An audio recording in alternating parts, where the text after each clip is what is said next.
The Oh, weekly weekly Terry. Terry. Charge. Terry Matalis, the showrunner for Picard season 3. And what has Terry been up to this week? And I got to tell you guys, the first thing that I'm going to tell you guys is, and we're going to beat the drum on this. We know that Robert Meyer Burnett has already seen Picard season 3. He says it's absolutely going to change your life. We've had the opportunity to get some insight on this as well. That's all I'm going to say about it right now. And what we're going to tell you is Picard season 3 is going to blow your damn mind. So it's so gonna blow your mind. Make sure you are getting hyped for Picard season 3. And listen, this isn't. Listen, we just told you we just spent 30 minutes laughing at Discovery. We just spent some time saying Star Trek Strange New Worlds has problems. You know, we didn't like Picard seasons 1 or 2. So we would not go out on a limb to tell you that Picard season 3 is going to change your damn life unless we knew it was going to change your damn life. Unless we knew it. And that's the end of that. All we're going to say about that for now. Unless we knew it, we wouldn't be saying that. We would not put our reputation on the line unless we knew it. 100%. So, and let me tell you, if we're wrong and you don't love, and some of you won't, I think some of you, if you're a fan of Berman era Star Trek, you will love this show. If you're not a fan of Berman era Star Trek, then you might not. Yeah, listen. Yeah, you're not gonna. I don't think you're gonna like it if you would rather watch people cry about their gender pronouns while making out with one of those water bears in the Marciano network. If that's what you like, probably not gonna work out. But if you like TNG and you like Voyager and you like Deep Space Nine, if you like those 3 shows and you're a classic Star Trek fan, then you will absolutely love this show. It's gonna blow your mind. It's gonna blow your mind. So, what did Terry Matalis, the showrunner for Picard season 3, do this week? Well, remember we were talking about how earlier, and we've I'm sorry, you're right. Let's start here. For some reason, I don't have the same tweets that you do, even though I copied them. So let's just go off of what you got here. If you don't know who Terry Matalis is and you want to get a taste of what he can do, you need to go to Hulu and watch 12 Monkeys, the series. It is such a wonderful series. If you love science fiction and you love time travel and you love world apocalypse type things and complicated stories that just pay off every time, you want to watch 12 Monkeys. And I think it'll give you a little insight on what Picard season 3 is going to be like. So if you have time over the next 3 or 4 months, pull up that show on Hulu and just watch it. I think there were 4 seasons. It was originally a sci-fi original. There's 4 seasons. Yeah, it's fantastic. Oh yeah, it's really an outstanding TV show. Shane is just now getting into it, and I think I have forgotten more than he now knows. But I remember watching it when it came out, and then watching the last season again because I missed a lot of it on Hulu, and it's great series. Great series. Yeah. And I also was telling Shane like 2 years ago to watch it, and he was like, maybe. I don't remember that. He tells me to watch everything. So it's like really hard to know like what to watch. I literally have like an hour or 2 a night. I don't have a lot of time. Next thing you got to watch, Demon Child. Stop. Just stop. I can't even keep them all in here. I'm trying to finish this. But seriously, so this is Barbara Sakawa from 12 Monkeys, and she plays a role. And so Terry basically tweeted out this image and said that this is his favorite image of this character. And if you're a fan of 12 Monkeys, then that tells you something about him. And you should go check out that show. Yeah. She's the person time traveling everybody around. Yes. This next one here is like a little bit of this is like a Picard season 3 thing. You know, the things that Terry loves, he puts in his stuff. You can just kind of tell, and it's mentioned at the New York Comic-Con. This story was brought up because when Riker and Picard, when Jonathan Frakes and Patrick Stewart are talking, they talk about this moment where they don't agree in Picard season 3, where they have this major disagreement. And Terry likens it to the disagreement between Gene Hackman and Denzel Washington in Crimson Tide, this wonderful movie. Right. So he put a clip out here. One of the greatest scenes in film history. I get tense watching this clip. And this was the intense moment where Gene Hackman's trying to get Denzel to turn over the key so they can launch a nuclear missile. And in Picard season 3, I'm willing to tell you that there definitely will be some Crimson Tide feeling things, I think, that happen here. So, oh yes, yeah. So this is a cool tweet. I like how you can just go from tweet each one and I'm like copying and pasting each one. Okay, so this next tweet here is this is actually for Jerry Ryan, who plays 7 of 9, and Jonathan Frakes, who plays Commander Riker. Terry was retweeting out for ALS, and they're actually trying to support to help fight pancreatic cancer and ALS. And this is like a really cool thing. If you do support causes and different charities, then this would be a great Star Trek charity to support. And you can see it on Twitter. Trekmovie.com has it. Also, I think Frakes and Ryan have it on their Twitters as well. Yes. Yeah. So the whole thing was about raising money for fighting ALS, which is an amazing thing. I got one problem with this though. Trekmovie.com. I don't hire a graphic designer, bro. I don't get it. These are the worst 2 pictures you could have chosen, and you couldn't even you couldn't even block out the text. Like, it drives me nuts seeing bad graphics, bro. Can I come to their defense for a second? Go ahead. It's like I did that. Yeah. So it looks like Shane made this.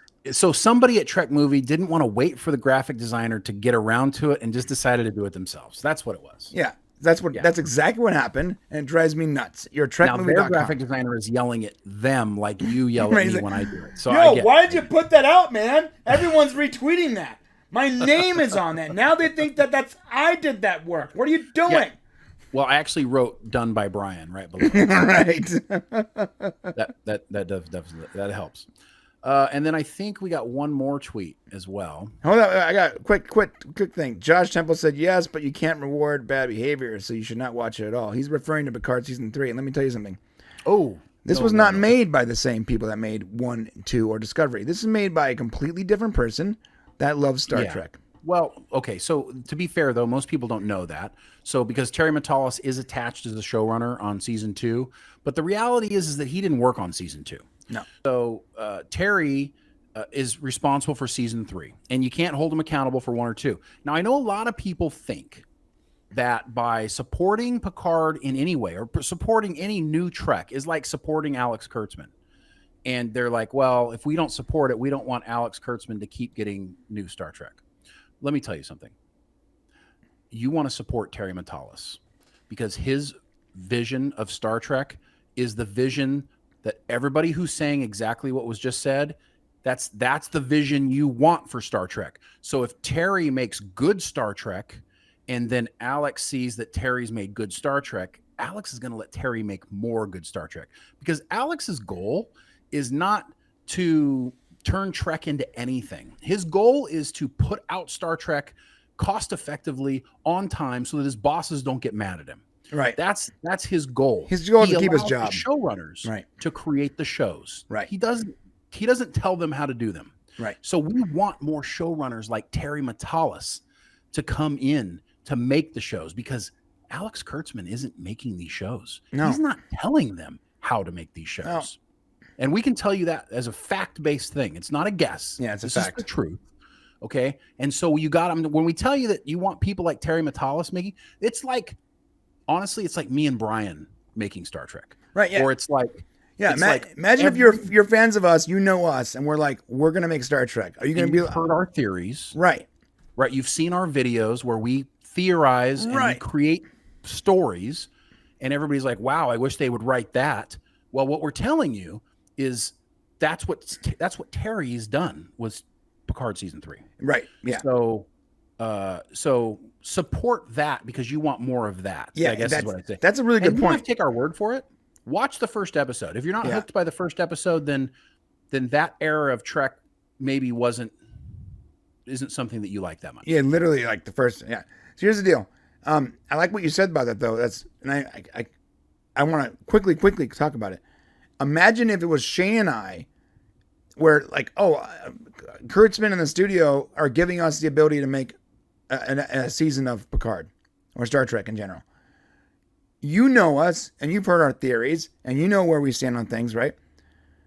Would you not watch it because it's still attached, because Kurtzman's still our boss? I mean, yeah, that is kind of the argument. Like they're saying reward, but here's the thing: is that the Trek we would make would be good. Or it should be anyways. It would be so good based on what we say. So what we're saying is that's the Trek that's coming with Picard season 3. Yes, and so that's why we want everybody to get on board with it, because we want more of that Trek. We want to experience more of that. Yes, and the only way to get it is by the fan base coming in and going, "This is amazing. We're all watching it." Because let me tell you what, which Trek they're going to make more of? The more of whoever's watching it, or whatever people are watching. So if more people are watching Discovery than are watching Picard season 3, they're going to want to make more Discovery. So you gotta and that's the way these businesses work. They want to make money, right? So let's support #Terry Trek. That's what we call. We coined the phrase Terry Trek because that's the guy we want making Star Trek. And this is what Athia said. So you're saying if we get behind Picard season 3, we can send a message to the producers? Yes. Yes, 100%. And that's the feedback everybody's listening to. And if you watch all of these, like all of the Comic-Cons and all the different things where the actors and the people come out and say, like, they keep saying to the fans, you guys are the ones that can bring us back, because they are actively wanting to listen to what fans are saying. And you do that with your pocketbooks, or you do it with your views. Views, yeah. So, and I gotta tell you, it's not a coincidence that all the people that we know that feel the same exact way as all of us, as you in chat and you watching this probably right now, and us right now, we all feel the same way about these various what they've been doing with Star Trek over the last for a while. They all have said the same thing. After getting in the know, and they're saying that Picard season 3 is going to blow your mind, and it is. It's absolutely everything you want in Star Trek. So yeah, if we want that kind of Star Trek to continue, we have to support it. And honestly, this is going to be the beginning of the trail, like getting on board with us, with guys like Robert Meyer Burnett, like us, and now's the time to get on the bandwagon, because by the time we get there in February and everybody's watching the first couple episodes and like people are like crying and stuff and like getting emotional over the way Star Trek is, it'll be too late. So now it won't be too late. But what I'm saying is like, you're going to finally go, oh my gosh, now I get it. So what we're saying is, if you trust us, then get on board with us now and just kind of get the mentality that you're going to be ready to watch. And as we get closer to the actual season launching, we're going to have more things that we'll be able to talk about, that we're going to be able to kind of continue to convince you as to why you're going to really want to embrace, and just you should look forward to the season. Like, just look forward to the opportunity to get 10 one-hour movies of TNG. So. Yeah, that's really well said, Shane. Thank you, my friend. And I think there was one more last little tweet. I don't know if I want to go out. I think we want to go out with that. That was great.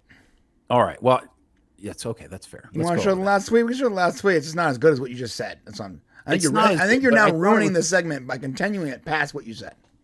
Okay, then that's fine. We'll just keep. No, we're showing the tweet. That's what you want to do. So I just. Terry Matalis says. Listen, I hate it when people argue with you, and then when you agree with them, they say, no, let's go with what you did. So I'm just like, okay. So this is actually a really cool little tweet, because it was, I believe it was Robert Picardo's birthday on October 27th.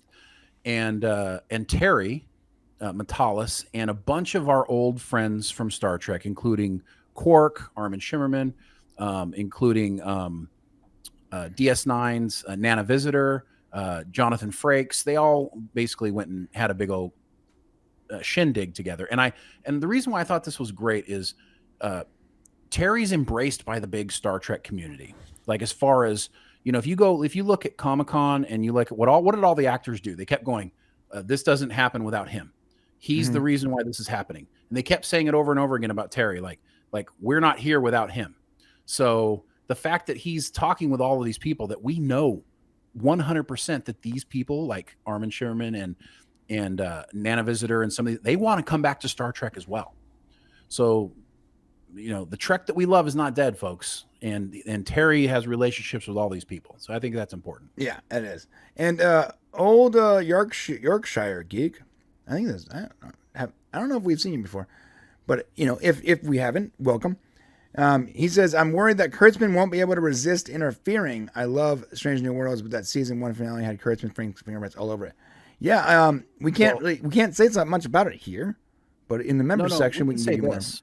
Go ahead. We can say this. We can say something. We can say 100% that Alex Kurtzman is not interfering with any Star Trek that's being made. Yeah, he's not. He's not interfering with any Star Trek that's being made. Yeah, he's not. The responsibility of each one. Now, granted, he's the big boss, so he's ultimately responsible for the product that comes out. But let me tell you, his fingerprints are not on Star Trek. Well, it was on season 1 of Discovery when they dropped showrunners, but after that it wasn't. No, it wasn't actually. So it was though, right? It was not. No, it was. It went from Brian Fuller to Akiva Goldsman, and there were some people in between, but right. But there were bad robot people. Yeah, so that was probably the most it had anything to do with season 1. He's worrying about all the other aspects of it. So what I'm telling you is, here's who you blame for every season of Star Trek if you don't like it. You blame the showrunner, because the showrunner is responsible for it. Now, I will say this, the executives at CBS also have some responsibility, because they're the ones who say yes or no about things when they cost certain things or ideas. And not all executives are necessarily Star Trek fans. Right. And they might they also hire sometimes the showrunners that aren't Star Trek fans. Right. Well, no, I think actually Alex hires all the showrunners. Oh, so Alex does have some to blame there for like Michelle Paradise and like. Right. But what I'm saying is like, he has responsibility. But what I'm trying to tell you is, if you don't like the show, it's the showrunner who made it. Right. That's correct. There's no fingerprints, I guess, so to speak, on it. Unless you want to say the fingerprints or he hired him in the first place. But guess what? He hired Terry Matalis. So who was a super Star Trek fan. Right. So you got to remember, he worked on Voyager and Enterprise, guys. So it's not like he doesn't have a pedigree for Star Trek. He's a Berman era guy. No, anyways, we don't need to go on it anymore. But just we'll keep talking about it, keep coming back, and we'll keep beating the drum.